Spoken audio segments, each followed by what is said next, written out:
ನಮಸ್ಕಾರ. Praise the lord Jesus. ಎಲ್ಲ ನನ್ನ ಪ್ರೀತಿಯ ದೇವಜನರೇ, ನನ್ನ ಪ್ರೀತಿಯ ಸಹೋದರಿ ಸಹೋದರರೇ, ಮತ್ತೊಂದು ದಿನದಲ್ಲಿ ನಿಮ್ಮೆಲ್ಲರೊಟ್ಟಿಗೂ ದೇವರ ಜೀವವುಳ್ಳ ವಾಕ್ಯಗಳನ್ನು ಧ್ಯಾನ ಮಾಡುವಂತೆ, ಸಮಯ ಕಳೆದು ಪ್ರಾರ್ಥಿಸುವಂತೆ ನಿಮ್ಮನ್ನು ಆಹ್ವಾನಿಸುತ್ತೇನೆ.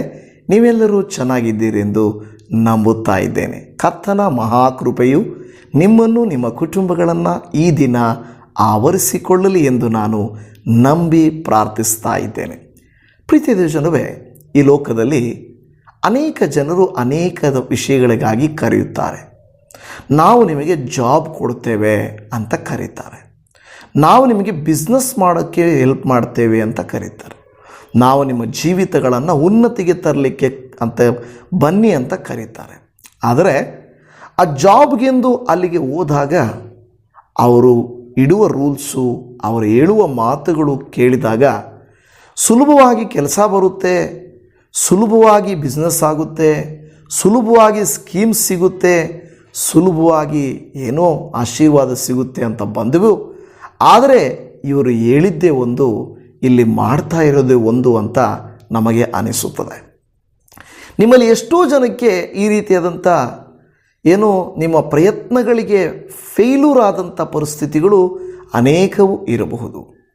ದೇವರು ಅದೇ ರೀತಿಯಾಗಿ ನಮಗೆ ಹೇಳುತ್ತಾ ಇದ್ದಾರೆ, ಲೋಕದ ಜನ ಅಪನಂಬಿಗಸ್ತರಾಗಿ ಅನ್ಯಾಯ ಮಾಡುವುದಾದರೂ ನಾನಂತೂ ಯಾವಾಗಲೂ ನಂಬಿಗಸ್ತನಾದ ದೇವರಾಗಿದ್ದೇನೆ ಎಂಬುದಾಗಿ.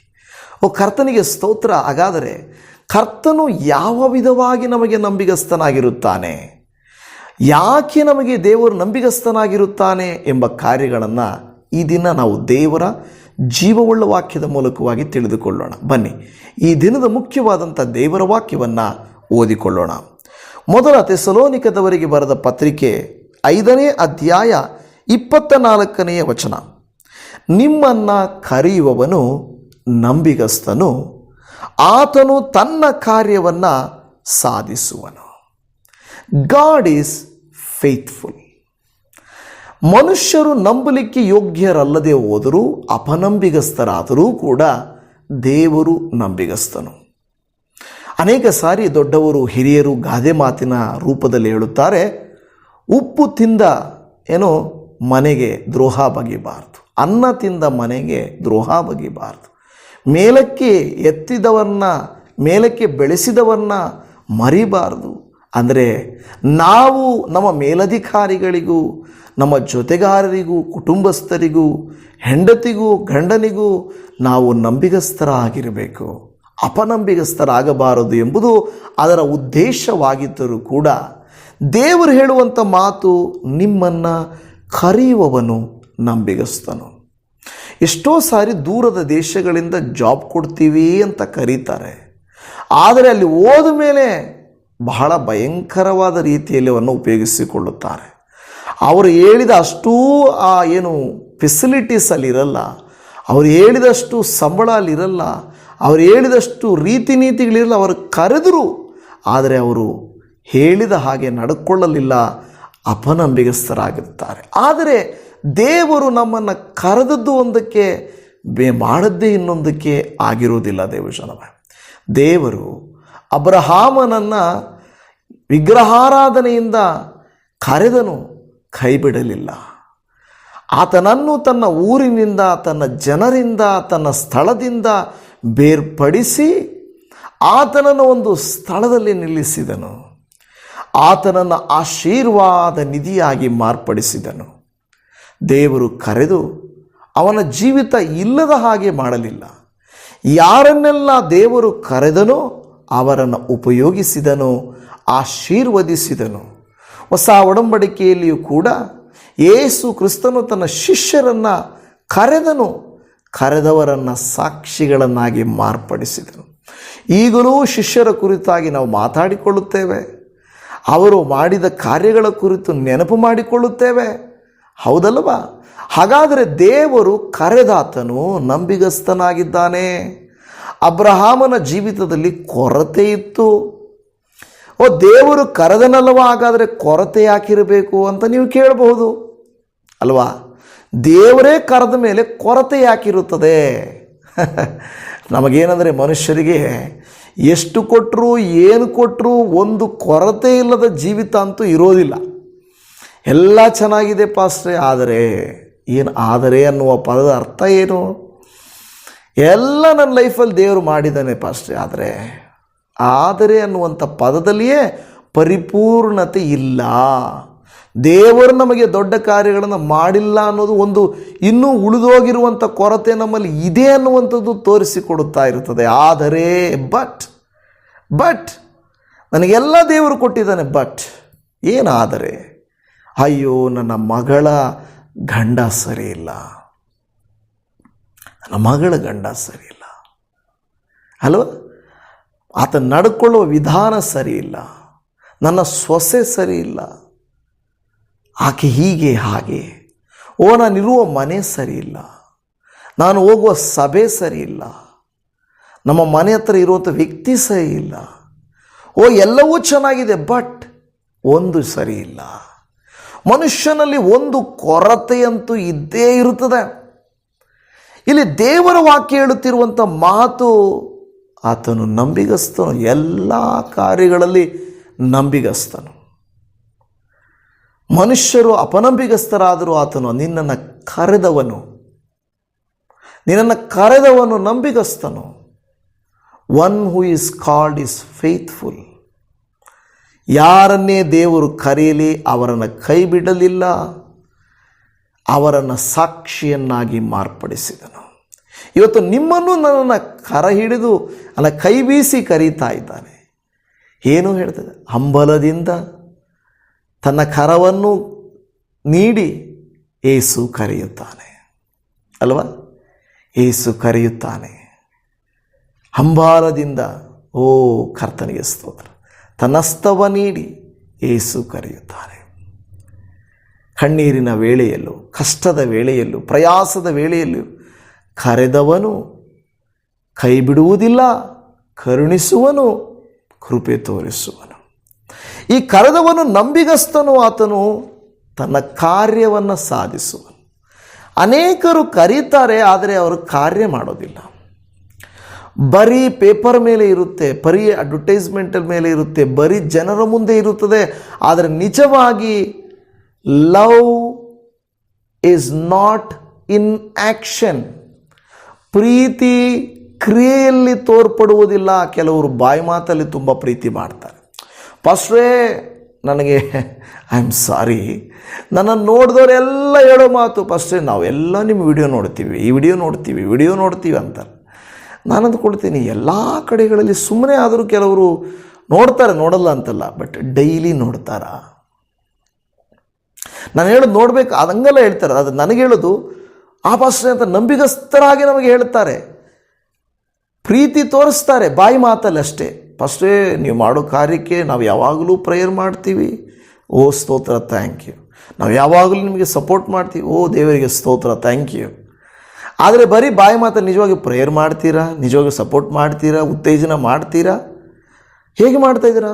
ಒಂದು ಸಾರಿ ಫೋನ್ ಮಾಡಿಲ್ಲ, ಒಂದು ಸಾರಿ ಧೈರ್ಯ ಹೇಳಿಲ್ಲ, ಕಷ್ಟ ಅಂತ ಬಂದಾಗ ಸೇವೆ ಕಾರ್ಯಗಳಲ್ಲಿ ನೀವು ಕೈ ಜೋಡಿಸಿಲ್ಲ, ಮತ್ತು ನೀವು ಆಕ್ಷನಲ್ಲಿ ಎಲ್ಲಿ ಮಾಡ್ತಾ ಇದ್ದೀರಾ ಅಲ್ವಾ? ನಾವು ಕೆಲವು ಸಾರಿ ಏನಂದರೆ ಮನುಷ್ಯರ ಸ್ವಭಾವ, ನಮ್ಮ ನೆಂಟರು ಪಂಟರು, ನಮ್ಮ ಸ್ನೇಹಿತರು, ಸಹೋದರರು ಎಲ್ಲ, ನಾನಿದ್ದೀನಿ ಭಯಪಡಬೇಡ, ನೀನೇನು ಕಷ್ಟ ಬಂದಾಗ ನನಗೊಂದು ಫೋನ್ ಮಾಡು. ಕಷ್ಟ ಬಂದಾಗ ಗೊತ್ತಿದ್ದರೆ ನಾವೇ ತಿಳ್ಕೊಂಡು ಫೋನ್ ಮಾಡಬೇಕು ತಾನೆ. ಅವ್ರು ಕೇಳಿಲ್ಲ, ನಾನು ಹೆಲ್ಪ್ ಮಾಡಲಿಲ್ಲ. ಕೇಳುವ ಮೊದಲೇ ಸಹಾಯಸ್ತ ಚಾಚುವಂಥ ಗುಣ ನಮ್ಮಲ್ಲಿ ಇರಬೇಕು. ಹಲ್ಲೆಲೂಯಾ. ಕರ್ತನು ನಿಮ್ಮ ಜೀವಿತದಲ್ಲಿ ಖಂಡಿತವಾಗಿ ಒಂದು ಉತ್ತಮವಾದ ಕಾರ್ಯವನ್ನು ಮಾಡಲಿಕ್ಕೆ ಆತನು ಶಕ್ತನಾಗಿದ್ದಾನೆ. ಸೊ ಅದಕ್ಕೆ ಹೇಳ್ತಾ ಇದ್ದಾನೆ, ಆತನು ಕರೆದಾತನು ನಂಬಿಗಸ್ತನು ಎಂಬುದಾಗಿ. ಹಾಗಾದರೆ ದೇವರು ಯಾವ ವಿಷಯಗಳಲ್ಲಿ ನಮಗೆ ನಂಬಿಗಸ್ತನಾಗಿರುತ್ತಾನೆ? ಕೊಟ್ಟ ಮಾತು ತಪ್ಪದೆ ಆತನು ತನ್ನ ನಂಬಿಗಸ್ತಿಕೆಯನ್ನು ನಮಗೆ ತೋರಿಸ್ಕೊಡ್ತಾನೆ. ಅರಣ್ಯಕಾಂಡ ಗ್ರಂಥದಲ್ಲಿ 23:19 ದೇವರು ಮನುಷ್ಯನಂತೆ ಎರಡು ಮಾತಿನವನಲ್ಲ, ಮಾನವನಂತೆ ಮನಸ್ಸನ್ನು ಬೇರೆ ಮಾಡಿಕೊಳ್ಳುವವನಲ್ಲ, ತಾನು ಹೇಳಿದ ಮೇರೆಗೆ ನಡೆಯುವುದಿಲ್ಲವೋ, ಮಾತು ಕೊಟ್ಟ ನಂತರ ನೆರವೇರಿಸುವುದಿಲ್ಲವೋ. ಆತನು ಹೇಗೆ ನಂಬಿಗಸ್ತನಂದರೆ ಕೆಲವು ಸಾರಿ ಕೆಲವರು ಹೇಳ್ತಾರೆ, ಅವರು ಮಾತು ಕೊಟ್ಟರೆ ಆ ಮಾತನ್ನು ತಪ್ಪುವುದೇ ಇಲ್ಲ, ಅವ್ರ ಮಾತು ಪ್ರಾಣ ಆದರೂ ಬಿಡ್ತಾರೇನೋ, ಕೊಟ್ಟ ಮಾತು ಬಿಡೋದಿಲ್ಲ ಅಂತ ಹೇಳ್ತಾರೆ. ಆದರೆ ಕೆಲವರು ಊಸರವಳ್ಳಿಗಳ ಥರ ಬೆಳಿಗ್ಗೆ ಒಂದು ಸಂಜೆ ಒಂದು ಇವತ್ತೊಂದು ನಾಳೆ ಒಂದು ಮಾತುಗಳನ್ನು ಬದಲಾಯಿಸುತ್ತಾ ಇರುತ್ತಾರೆ. ಬೈಬಲ್ ಮಾತು ಬದಲಾಯಿಸುವ ಬೈಬಲ್ ಅಲ್ಲ, ಇದು ಸತ್ಯವೇದ, ಹೋಲಿ ಬೈಬಲ್, ದ ಟ್ರೂತ್, ಸತ್ಯ. ದೇವರು ಎಂದಿಗೂ ಯಾವತ್ತಿಗೂ ಮಾತು ಬದಲಿಸುವವನು ಅಲ್ಲವೇ ಅಲ್ಲ. ನೋಡಿ, ಆತನು ಮಾತಿನಲ್ಲಿ ನಂಬಿಗಸ್ತನು. ಮಾತು ಕೊಟ್ಟ ನಂತರ ನೆರವೇರಿಸುವುದಿಲ್ಲವೋ? ನೀವು ಅಂದುಕೊಳ್ಳಬಹುದು, ನನಗೆ ನೆರವೇರಿಸಿಲ್ಲ ಪಾಸ್ಟ್ರೇ. ನಿಮ್ಮ ಅದು ಏನಂದರೆ ಹೇಳ್ತಾರೆ, ದುಡುಕಿ ಮಾತಾಡುವ ಮಾತು, ಗುಣಗುಟ್ಟುವ ಮಾತು.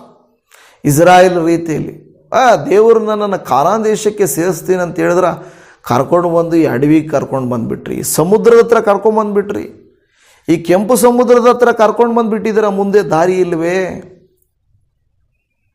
ಹೇಳಿದ್ದು ಕಾನಾನ್ ದೇಶಕ್ಕೆ, ಹಾಲು ಜೇನು ಕರೆಯುವ ಹರಿಯುವ ದೇಶಕ್ಕೆ ನಮ್ಮನ್ನು ಕರ್ಕೊಂಡು ಹೋಗ್ತೀನಿ ಅಂತ ಹೇಳಿದ್ರೆ ಕರ್ಕೊಂಡು ಬಂದು ಮರುಭೂಮಿಗೆ ಕರ್ಕೊಂಬಂದುಬಿಟ್ರಿ, ಅಡವಿಗೆ ಕರ್ಕೊಂಬಂದುಬಿಟ್ರಿ. ಓ, ಮುಂದೆ ಇದೆ ಕಾನಾನ್ ದೇಶ, ಮುಂದೆ ಇದೆ ಕಾನಾನ್ ದೇಶ. ಈಗಿರುವುದು ಅರಣ್ಯ, ಬರಡು ಭೂಮಿ, ಕಷ್ಟ, ವೇದನೆ, ಶೋಧನೆ ಈಗಿದೆ.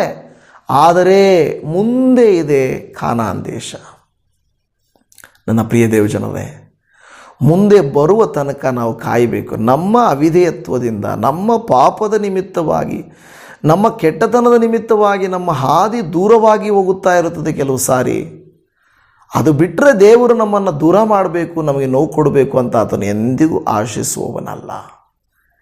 ಇವತ್ತು ನಿಮ್ಮ ಮೇಲೆ ಕರ್ತನು ಭರವಸೆ ಇಟ್ಟು ಹೇಳ್ತಾ ಇದ್ದಾನೆ, ಇಸ್ರಾಯೇಲರಂತೆ ಓ ಕಾನಾನ್ ದೇಶ ಕೊಟ್ಟಿಲ್ಲ ಅಂತ ಗುಣಗುಟ್ಟಿ ವಿರೋಧ ಮಾಡಿ ಪಾಪ ಮಾಡಿ ವಿಗ್ರಹಾರಾಧನೆ ಮಾಡ್ತಾ ಇದ್ದೀರಾ.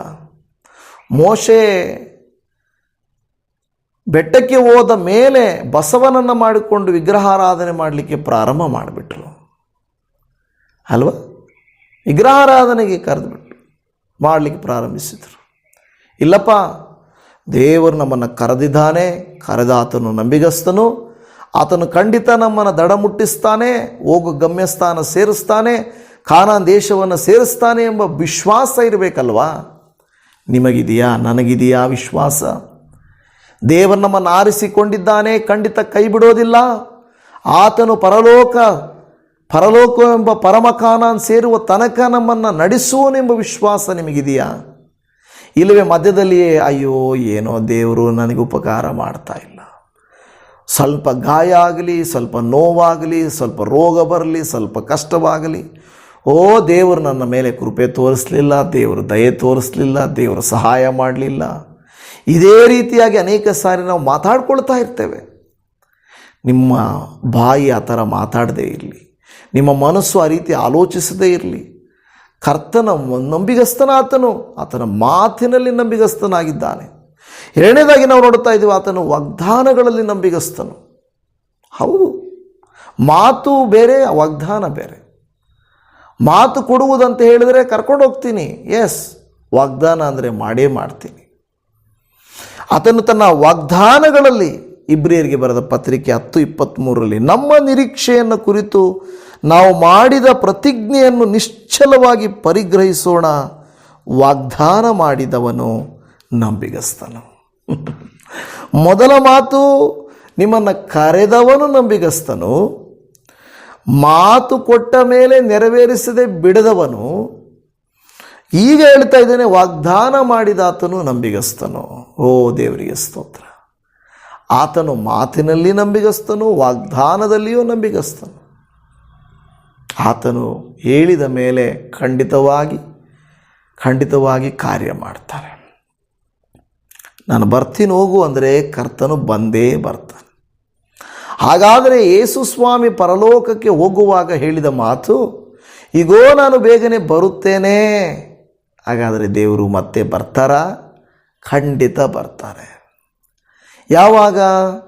ಡೇಟ್ ಹಾಕಿ ಹೇಳೋಕ್ಕಾಗಲ್ಲ. ಬಟ್ ಸೂಚನೆಗಳ ಮೇರೆಗೆ ಅತಿ ಶೀಘ್ರದಲ್ಲಿ ಬರಲಿಕ್ಕಿರುವಂಥ ಎಲ್ಲ ಸೂಚನೆಗಳು ಹತ್ತಿರವಾಗ್ತಾ ಇದೆ. ನೀವು ಅಂದ್ಕೊಳ್ಬೋದು, ಇದೇ ಮಾತನ್ನು 2000 ವರ್ಷದಿಂದ ಹೇಳ್ತಾನೆ ಇದ್ದಾರೆ ಪಾಸ್ಟ್ರೇ ಅಲ್ವಾ, ಆವಾಗಿಂದ ಹೇಳ್ತಾನೆ ಇದ್ದಾರೆ. ಎಸ್, ನಿಜಾನೇ. ಆದರೆ ಈ 20 ವರ್ಷಗಳಿಂದ ನಡೆಯುತ್ತಿರುವಂಥ ಕಾಲಮಾನಗಳನ್ನು, ಪರಿಸ್ಥಿತಿಗಳನ್ನು ನೀವು ಸ್ವಲ್ಪ ಗಮನಿಸಿದಿರಾ?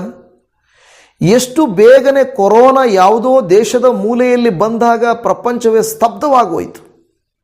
ಪ್ರಪಂಚ ಸ್ತಬ್ಧವಾಗೋಯಿತು. ಈಗ ಎಲ್ಲೋ ಯುದ್ಧ ನಡೆದರೆ ಅನೇಕ ದೇಶಗಳಲ್ಲಿ, ನಮ್ಮ ದೇಶದಲ್ಲಿ ಅನೇಕ ಆರ್ಥಿಕ ಮುಗ್ಗಟ್ಟುಗಳು ಬರ್ತಾ ಇದೆ. ಅನೇಕ ದೇಶಗಳಲ್ಲಿ ಹಾಹಾಕಾರ ಎದ್ದೇಳ್ತಾ ಇದೆ, ಬೆಲೆ ಏರಿಕೆಗಳಾಗ್ತಾ ಇದ್ದಾವೆ, ರಾಜಕೀಯಗಳಲ್ಲಿ ಬಿಕ್ಕಟ್ಟುಗಳು ಏರ್ಪಡ್ತಾ ಇದ್ದಾವೆ. ಮುಂದಿನ ದಿನದಲ್ಲಿ ಅಣುಬಾಂಬುಗಳು ಬಿದ್ದರೂ ಹೇಳೋಕ್ಕಾಗಲ್ಲ. ದ್ವೇಷ, ವಿರೋಧ, ಗುಂಪುಗಾರಿಕೆ ಇದೆಲ್ಲವೂ ಯಾಕೆ ನಡೀತಾ ಇದೆ? ಯುದ್ಧಗಳು ಯಾಕೆ ನಡೀತಾ ಇದ್ದಾವೆ? ಅದು ಮುಕ್ತಾಯವಾಗುವಂಥ ಲಕ್ಷಣಗಳೇ ಕಾಣಿಸ್ತಾ ಇಲ್ಲ. ಇನ್ನೂ ಹೆಚ್ಚಿನ ಸೈನ್ಯ, ಹೆಚ್ಚಿನ ಬಾಂಬುಗಳು, ಹೆಚ್ಚಿನ ಅಣುಬಾಂಬುಗಳು ಇವೆಲ್ಲ ತಯಾರು ಮಾಡ್ಕೊಂಡಿರೋದು ಯಾರಿಗೋ ಒಬ್ಬನಿಗೆ ಕೋಪ ಬಂದು ಯಾರ ಮೇಲೂ ಹಾಕ್ತಾನೆ, ಇನ್ನೊಬ್ಬನು ಇವ್ರ ಮೇಲೆ ಹಾಕ್ತಾರೆ. ಹೀಗೆ ಇವರು ಹಾಕ್ಕೊಂಡು ಕೊನೆಗೆ ಸಾಧಾರಣ ಜನರ ಪ್ರಾಣಗಳು ಬಲಿಯಾಗ್ತವೆ. ಇದು ಬಲಿ ಆಗಬೇಕಂತ ಬೈಬಲ್ ಹೇಳ್ತಾ ಇಲ್ಲ, ಆಗುತ್ತೆ ಅಂತ ಬೈಬಲ್ ಹೇಳ್ತಾ ಇದೆ. ಇಂತಹ ಸಂದರ್ಭದಲ್ಲಿ ದೇವರು ಹೇಳ್ತಾ ಇರುವಂಥ ಮಾತು, ನಾವು ಮಾಡಿದ ಪ್ರತಿಜ್ಞೆಯನ್ನು ನಿಶ್ಚಂಚಲವಾಗಿ ಪರಿಗ್ರಹಿಸೋಣ, ವಾಗ್ದಾನ ಮಾಡಿದಾತನು ನಂಬಿಗಸ್ತನು. ದೇವರು ವಾಗ್ದಾನ ಮಾಡಿದರೆ ನಂಬಿಗಸ್ತನಾಗಿದ್ದಾನೆಂಬುದು ಮಾತ್ರ ಸತ್ಯವಾದ ವಿಚಾರ. ದೇವಜನವೇ, ನೀವು ನಾನು ನಮ್ಮ ಕರ್ತನಂತಿದ್ದೀವ? ನಮ್ಮ ಮಾತಿನಲ್ಲಿ ಕೊಟ್ಟ ವಾಗ್ದಾನದಲ್ಲಿ ನಾವು ನಿಜವಾಗಿಯೂ ದೇವರಲ್ಲಿ ನಂಬಿಗಸ್ತರಾಗಿದ್ದೇವಾ ಎಂಬುದು ನೋಡಿಕೊಳ್ಬೇಕು. ನಂತರ ಕರ್ತನು ತನ್ನ ಕ್ರಿಯೆಯಲ್ಲಿ ನಂಬಿಗಸ್ತನು. ಮಾತು ಕೊಡೋದರಲ್ಲಿ ನಾವು ತುಂಬ ನಂಬಿಗಸ್ತರೇ, ಆದರೆ ಅದನ್ನು ಕಾರ್ಯರೂಪಕ್ಕೆ ತರುವುದರಲ್ಲಿ ನಾವು ನಂಬಿಗಸ್ತರ. ಫಿಲಿಪಿಯವರಿಗೆ ಬರೆದ ಪತ್ರಿಕೆ 1ನೇ ಅಧ್ಯಾಯ 6ನೇ ವಚನದಲ್ಲಿ, ಈ ಒಳ್ಳೆಯ ಕೆಲಸವನ್ನು ನಿಮ್ಮಲ್ಲಿ ಪ್ರಾರಂಭಿಸಿದಾತನು ಅದನ್ನು ನಡೆಸಿಕೊಂಡು ಯೇಸು ಕ್ರಿಸ್ತನು ಬರುವ ದಿನದೊಳಗಾಗಿ ಸಿದ್ಧಿಗೆ ತರುವನೆಂದು ನನಗೆ ಭರವಸೆ ಉಂಟು. ಯೇಸು ಕ್ರಿಸ್ತನು ಬರುವುದರೊಳಗೆ ಸಿದ್ಧಿಗೆ ತರುವನೆಂದು ನನಗೆ ಭರವಸೆ ಉಂಟು. ಹಾಗಾದರೆ ನಿಮ್ಮ ಲೈಫಲ್ಲಿ ಕೂಡ ದೇವರು ಕೊಟ್ಟ ಮಾತು, ಕೊಟ್ಟ ವಾಗ್ದಾನವನ್ನು ಕಾರ್ಯರೂಪಕ್ಕೆ ತರದೇ ಆತನು ಬಿಡುವುದಿಲ್ಲ. ದೇವರು ಮಾತಾಡಿದ ಯಾವ ಮಾತೂ ನಿಷ್ಫಲವಾಗಲಿಲ್ಲ. ಹಾಗಾದರೆ ನಿಮಗೆ ಮಾತಾಡಿ ನಿಮ್ಮ ಹೃದಯಕ್ಕೆ ತಟ್ಟಿರುವಂಥ ವಿಚಾರವನ್ನು ದೇವರು ಮರೆತು ಹೋಗಿಬಿಡ್ತಾನಾ? ದೇವರೆಂದಿಗೂ ಮರೆತು ಹೋಗೋದಿಲ್ಲ. ದೇವರೆಂದಿಗೂ ಮರೆತು ಹೋಗೋದಿಲ್ಲ. ಹಲ್ಲೆಲೂಯ, ಕರ್ತನಿಗೆ ಸ್ತೋತ್ರ. ಆತನ ಹೇಗೆ ಸಿದ್ಧಿಗೆ ತರುವನು ಎಂದು ನನಗೆ ಭರವಸೆ ಉಂಟು. ನಿಮಗೆ ಭರವಸೆ ಇದೆಯಾ? ದೇವರು ನನ್ನ ಜೀವಿತದಲ್ಲಿ ಖಂಡಿತ ಕಾರ್ಯ ಮಾಡ್ತಾರೆ ಅನ್ನುವಂಥ ಭರವಸೆ ಇದೆಯಾ? ಭರವಸೆ ಇದ್ದರೆ ನಂಬೋಣ. ದೇವರು ಖಂಡಿತ ನನ್ನ ಜೀವಿತದಲ್ಲಿ ಕಾರ್ಯ ಮಾಡುತ್ತಾನೆ ಎಂಬ ನಿಜವಾದ ವಿಶ್ವಾಸವು ನಮಗಿರಲಿ. ದೇವರು ನಮ್ಮನ್ನು ಕರೀತಾ ಇದ್ದಾನೆ. ಅಬ್ರಹಾಮನನ್ನು ಕರೆದ ದೇವರು ಕೈ ಬಿಡಲಿಲ್ಲ, ನಿಮ್ಮನ್ನು ಕರೆದ ದೇವರು ಕೈ ಬಿಡುವುದಿಲ್ಲ. ಈ ತಿಂಗಳೆಲ್ಲ ನಂಬಿಗಸ್ತನಾಗಿದ್ದಾನೆ. ಕೊನೆಯ ದಿನಕ್ಕೆ ಕರ್ಕೊಂಡು ಬಂದಿದ್ದಾನೆ. ನಾಳೆ ಹೊಸ ತಿಂಗಳು ಹೊಸ ಉರುಪನ್ನು ಮತ್ತೆ ಕೊಟ್ಟು, ಹೊಸ ಮಾತನ್ನು ನಮಗೆ ಕೊಟ್ಟು, ಆತನು ತನ್ನ ಮಾತಿನಿಂದ ನಮ್ಮನ್ನು ಬಲಪಡಿಸುವಂಥವನಾಗಿದ್ದಾನೆ. ಓ ಕರ್ತನಿಗೆ ಸ್ತೋತ್ರ. ಕರ್ತನು ತಾನೇ ನನ್ನ ಜೀವಿತದಲ್ಲಿ ಅತ್ಯುನ್ನತವಾದ ಕಾರ್ಯವನ್ನು ಆತನು ಮಾಡಲಿ, ಆತನು ನಡೆಸಲಿ ಎಂಬುದಾಗಿ ನಾನು ದೇವರಲ್ಲಿ ಪ್ರಾರ್ಥಿಸ್ತಾ ಇದ್ದೇನೆ. ದೇವರು ಪ್ರತ್ಯೇಕವಾಗಿ ದೇವರು ನಮ್ಮನ್ನು ಕರೆದಿರುವುದು ಅಕಸ್ಮಾತಾಗಿ ಅಲ್ಲ.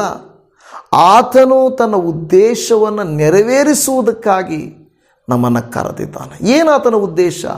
ಯಾವ ವಿಷಯವಾದಂಥ ನಂಬಿಗಸ್ತಿಕೆ? ರಕ್ಷಣೆ ಎಂಬ ಕಾರ್ಯದ ಕುರಿತಾಗಿ ಆತನು ನಮ್ಮಲ್ಲಿ ಸಿದ್ಧಿಗೆ ತರಬೇಕೆಂದು ಇದ್ದಾನೆ.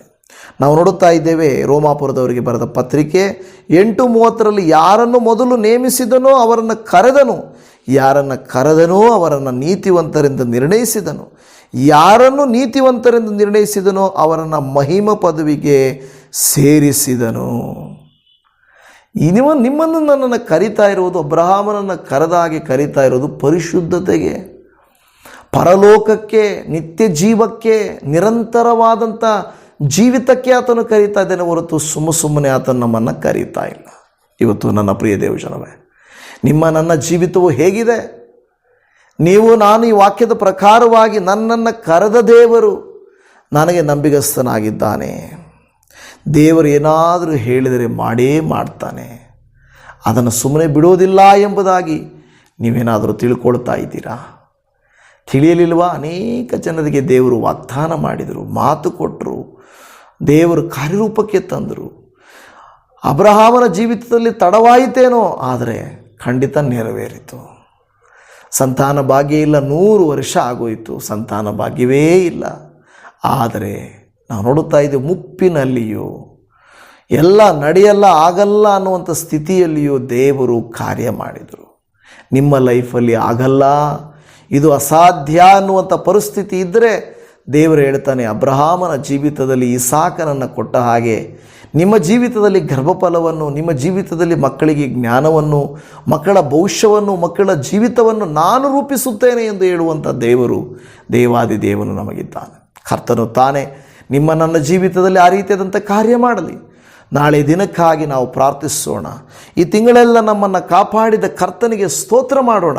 ಕರ್ತನ ಸಮ್ಮುಖದಲ್ಲಿ ನಮ್ಮನ್ನು ಒಪ್ಪಿಸಿಕೊಳ್ಳೋಣ. ಅಪ್ಪ, ಈ ಒಂದು ತಿಂಗಳೆಲ್ಲ ನಮ್ಮನ್ನು ಕಾಪಾಡಿ ನಮಗೆ ಆರೋಗ್ಯ ಕೊಟ್ಟು ನಮಗೆ ಬಲ ಕೊಟ್ಟು ನಿನ್ನ ಕೃಪೆಯಿಂದ ನಮ್ಮನ್ನು ತುಂಬಿಸಿದ್ದಕ್ಕಾಗಿ ನಿಮಗೆ ನಾವು ಕೋಟ್ಯಾನುಕೋಟಿ ವಂದನೆಗಳನ್ನು ಸಲ್ಲಿಸುತ್ತಾ ಇದ್ದೇವೆ.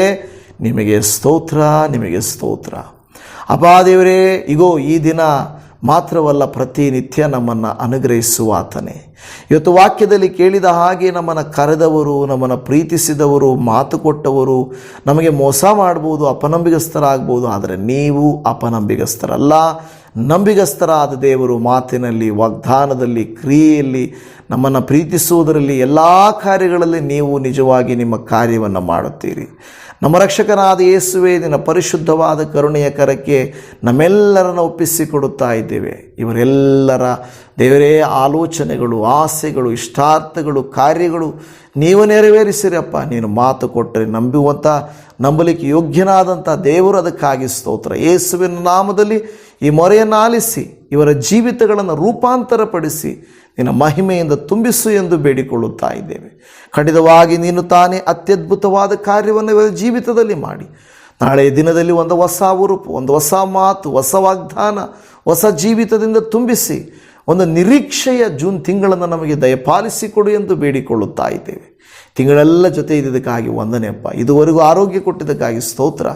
ಇನ್ನು ಹೊಸ ಒಂದು ಚೈತನ್ಯವನ್ನು, ಹೊಸ ಜೀವಿತವನ್ನು, ಹೊಸ ಆಶೀರ್ವಾದವನ್ನು ನೀವು ನಮಗೆ ಅನುಗ್ರಹಿಸಿ ಕೊಡುತ್ತೀರೆಂಬುದಾಗಿ ನಂಬುತ್ತಾ ಈ ಪ್ರಾರ್ಥನೆಯನ್ನು ನಮ್ಮೆಲ್ಲರನ್ನು, ನಮ್ಮ ಕುಟುಂಬಗಳನ್ನು, ನಮ್ಮ ಜೀವಿತಗಳನ್ನು ಸಮರ್ಪಣೆ ಮಾಡುತ್ತಾ ನಮ್ಮ ರಕ್ಷಕನು, ಕರ್ತನು, ಒಡೆಯನು, ಕ್ರಿಸ್ತನಾದಂಥ ನಜರೇತಿನ ಯೇಸು ಕ್ರಿಸ್ತನ ಪ್ರೀತಿಯುಳ್ಳ ಮೊದಲ ನಾಮದಲ್ಲಿ ಪ್ರಾರ್ಥಿಸುತ್ತೇವೆ ಪರಮ ತಂದೆಯೇ. ಆಮೇನ್, ಆಮೇನ್. ನನ್ನ ಪ್ರಿಯ ದೇವಜನವೇ, ತಿಂಗಳೆಲ್ಲ ಕಾಪಾಡಿದ ಕರ್ತನಿಗೆ ಸ್ತೋತ್ರ. ಮತ್ತೊಂದು ದಿನ ನಾಳೆಯ ಸಂದೇಶದಲ್ಲಿ ನಿಮ್ಮನ್ನು ಸಂಧಿಸ್ತೇನೆ. ದೇವರು ಜೂನ್ ತಿಂಗಳಲ್ಲಿ ಅತ್ಯದ್ಭುತವಾದ ವಿಡಿಯೋಗಳನ್ನು ದೇವರು ಅನುಗ್ರಹಿಸಿಕೊಡಬೇಕು. ಕೆಲವು ಪ್ರಾರ್ಥನೆಗಳನ್ನು, ಬಲವಾದ ಬಿಡುಗಡೆಯ ಪ್ರಾರ್ಥನೆಗಳನ್ನು ನಾನು ಪ್ಲ್ಯಾನ್ ಮಾಡ್ತಾ ಇದ್ದೇನೆ. ದೇವರ ಆತ್ಮನು ಪ್ರೇರೇಪಿಸ್ತಾ ಇದ್ದಾನೆ. ಪ್ರಾರ್ಥನೆಗಳು, ಮಧ್ಯದಲ್ಲಿ ಸ್ಟೋರಿಗಳು, ಮಧ್ಯದಲ್ಲಿ ಕೆಲವು ಕಾರ್ಯಗಳನ್ನು ಸಂಜೆ ಸಮಯದಲ್ಲಿ ನಿಮಗೇನಾದರೂ ಮಾಡಬೇಕಂತ ಪ್ರಯತ್ನ ಪಡ್ತಾ ಇದ್ದೇವೆ. ದೇವರ ಆತ್ಮನು ಅದಕ್ಕೆ ಸಹಾಯ ಮಾಡಲಿ. ನಿಮ್ಮೆಲ್ಲರ ಪ್ರಾರ್ಥನೆ, ನಿಮ್ಮೆಲ್ಲರ ಪ್ರೋತ್ಸಾಹ, ಉತ್ತೇಜನ, ಅದಕ್ಕೆ ಬೇಕಾದ ಅಗತ್ಯ ಕಾರ್ಯಗಳನ್ನು ದೇವರು ಮಾಡಿಕೊಡಲಿ. ನಿಮಗೆ ಪ್ರಾರ್ಥನಾ ಅಗತ್ಯಗಳಿದ್ದರೆ ದಯಮಾಡಿ ಪ್ರಯರ್ ಟವರ್ ನಂಬರಿಗೆ ನಿರಂತರವಾಗಿ ನಿಮ್ಮ ಮೇಲೆ ಕಾಲ್ ಮಾಡಬಹುದು. ನಮ್ಮ ಜೊತೆ ಸೇವೆ ಮಾಡುವುದಕ್ಕಾಗಿ ಪಾಸ್ಟರ್ ಹರೀಶ್ ಅಂತ ಜೊತೆಗೂಡಿದ್ದಾರೆ. ಇನ್ನು ಮುಂದೆ ಪಾಸ್ಟರ್ ವೆಂಕಟೇಶನ್ ಅವರು ಬರ್ತಾರೆ. ನೀವು ಕಾಲ್ ಮಾಡಿದರೆ ನಿಮಗೆ ಕಾಲ್ ಮೂಲಕವಾಗಿ ನಿಮಗೆ ಕೌನ್ಸಲಿಂಗ್ ಮತ್ತು ನಿಮಗೆ ಸಹಾಯಕರವಾದ ಕಾರ್ಯಗಳನ್ನು, ಬೈಬಲ್ ಕಾಲೇಜ್ ಕಾರ್ಯಗಳು, 24 ತಾಸು ಪ್ರಾರ್ಥನೆಯ ಕಾರ್ಯಗಳು, ಇವೆಲ್ಲವೂ ಸೇವೆಯನ್ನು ಕರ್ನಾಟಕ ರಾಜ್ಯದ ಉಜ್ಜೀವನಕ್ಕಾಗಿ ನಾವು ಪ್ಲ್ಯಾನ್ ಮಾಡ್ತಾ ಇದ್ದೇವೆ. ಇದೆಲ್ಲ ಮಾಡಬೇಕಾದ್ರೆ ಕರ್ತನ ಕೃಪೆ ಬೇಕು, ನಿಮ್ಮೆಲ್ಲರ ಪ್ರೋತ್ಸಾಹ ಬೇಕು. ನೀವೆಲ್ಲರೂ ಪ್ರಾರ್ಥನೆ ಮಾಡಲಿ. ದೇವರು ನಿಮ್ಮನ್ನು, ನಿಮ್ಮ ಕುಟುಂಬಗಳನ್ನು ಆಶೀರ್ವದಿಸಲಿ. ನಿಮ್ಮೆಲ್ಲರಿಗೂ ಶಲೋಮ್. ದೇವರ ಸಮಾಧಾನ ನಿಮ್ಮೊಟ್ಟಿಗಿರಲಿ. Praise the Lord Jesus. Amen.